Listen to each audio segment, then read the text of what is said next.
All right, everybody. I want to thank everybody for coming out to Cannabis Cup today. My name is Reverend Jeremy Hall of First Cannabis Church of Logic and Reason. What we're going to talk about today is how we are attempting to change the face of cannabis within the community so that we can begin to start seeing integration. We believe that cannabis has the ability to change the world, not just through our medicinal use, but through the use of hemp and hemp fibers and hemp products. So what we want to talk about today is what a cannabis church means. A lot of people ask us, do we worship cannabis? Do we deify cannabis? Do we believe that cannabis is a god? And the answer to that is, of course not. That's fucking silly.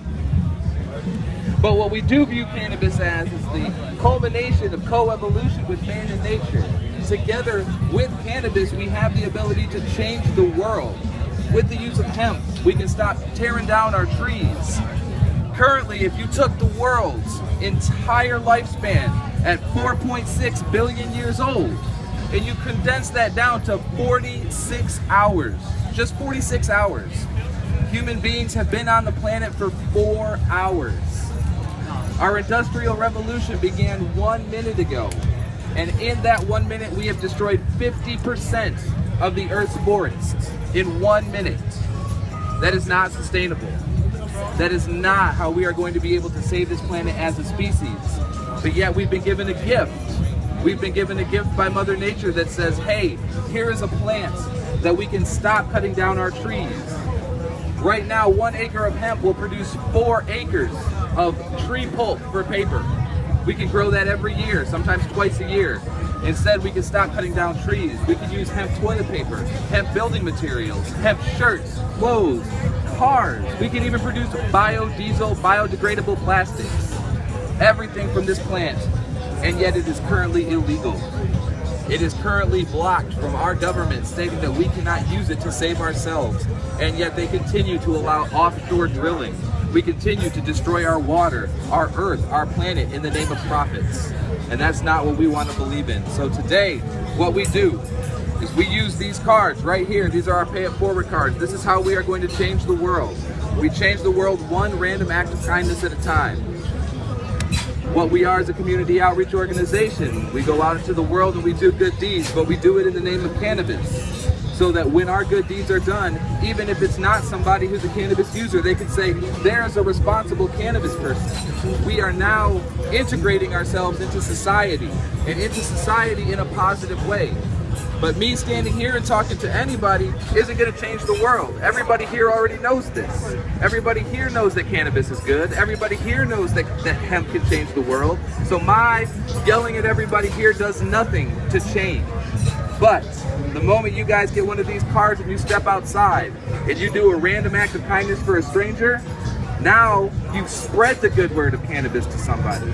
If you took care of somebody's morning coffee with this card and they were on the fence about cannabis use, now they have a reason to say, hey, cannabis is good. Cannabis is something that is a boon to society and not a drag.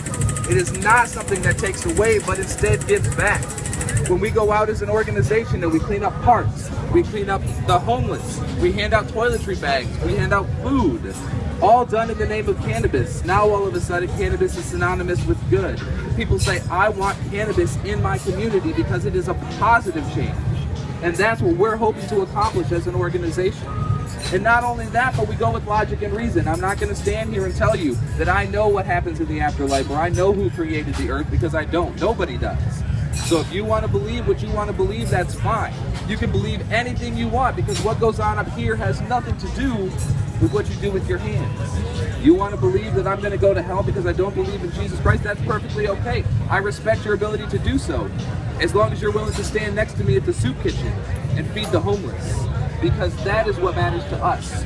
We are an agnostic organization. We do not believe in any specific religious theology, because everybody walks their own path. Everybody has different experiences in life, and for that, we are not going to tell you that it's wrong, because it's yours. You get to live it, you get to decide it. But one of the things that we do expect is that your personal beliefs, you understand what the word personal means. They are your beliefs. You are more than welcome to have them, but the moment that you step outside of that and expect me to believe them or me to follow the laws, that's where we have to draw the line.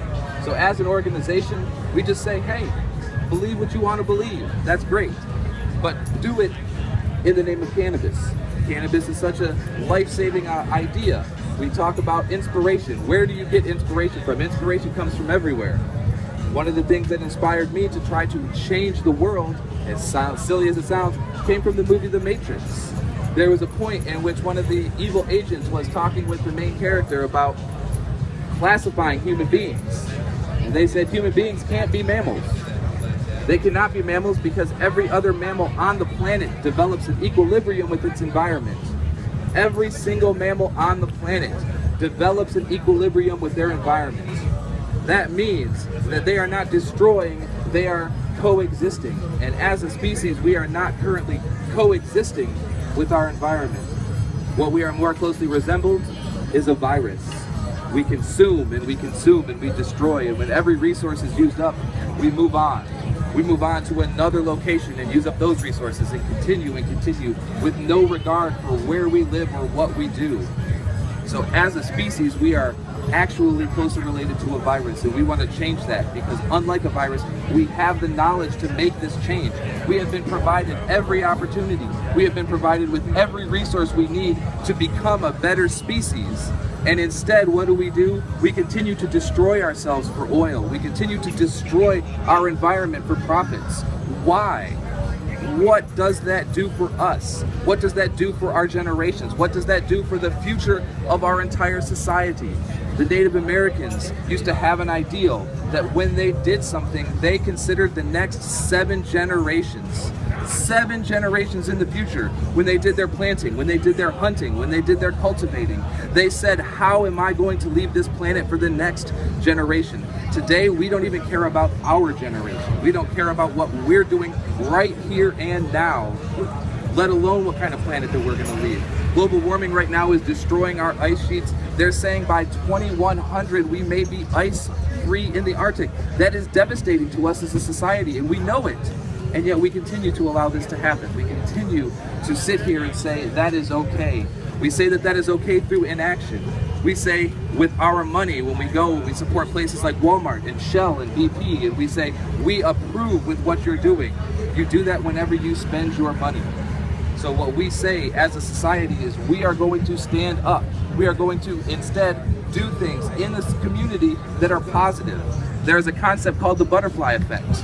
That butterfly effect means one tiny, insignificant action can have such a huge impact on the world around you, and you'll never even know it. We encourage people to